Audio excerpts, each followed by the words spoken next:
things are going to change. So let there be somebody to understand what I'm saying.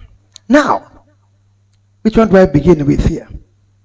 Allow me to say that concerning the lives of our politicians, let me say politicians, let's pray for preservation of their lives.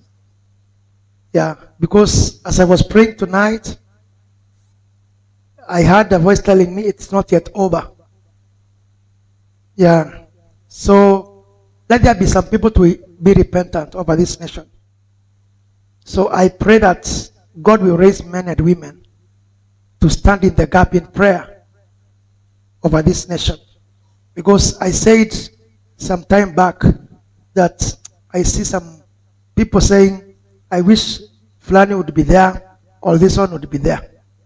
But the Holy Spirit was telling me to tell you when I said that there are people that are quite very, very innocent.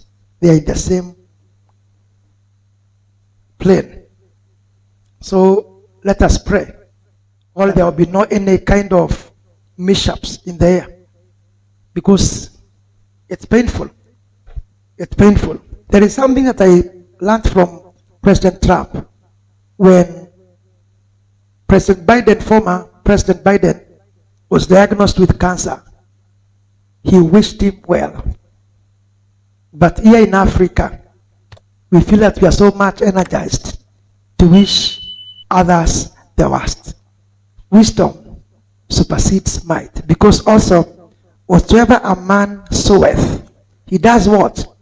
He leaps. He leaps. So that is something that I need to speak so somebody can understand. Let's be sensitive with our words, and we pray for sobriety in the radar, in the radar, and God is going to help us. Now, there is something else that I need to speak. Summer revival.